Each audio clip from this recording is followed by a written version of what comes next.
ছবিতে তাদেরকে দেখতে পাচ্ছেন, এক পাশে দেখতে পাচ্ছেন যে মাহাথির মোহাম্মদ, ইনি কিন্তু মালয়েশিয়ার প্রধানমন্ত্রী। আর আর অপর পাশে যাদেরকে দেখতে পাচ্ছেন এরা হচ্ছে আমাদের বাংলাদেশের।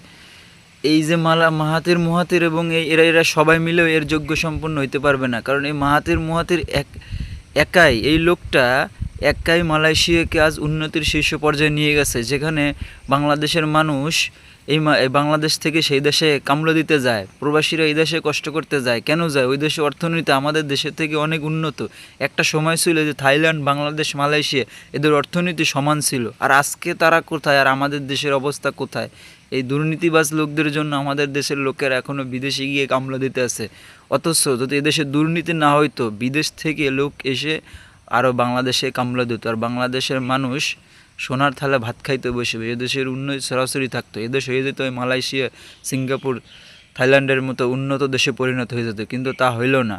এরা কিছুই করতে পারে না, নিজেদের স্বার্থে দেশটাকে ডুবিয়ে দিছে। আর এই লোকটা নিজের সব স্বার্থ ত্যাগ করে নিজের দেশকে আজকে উন্নতির শীর্ষ পর্যায়ে নিয়ে গেছে।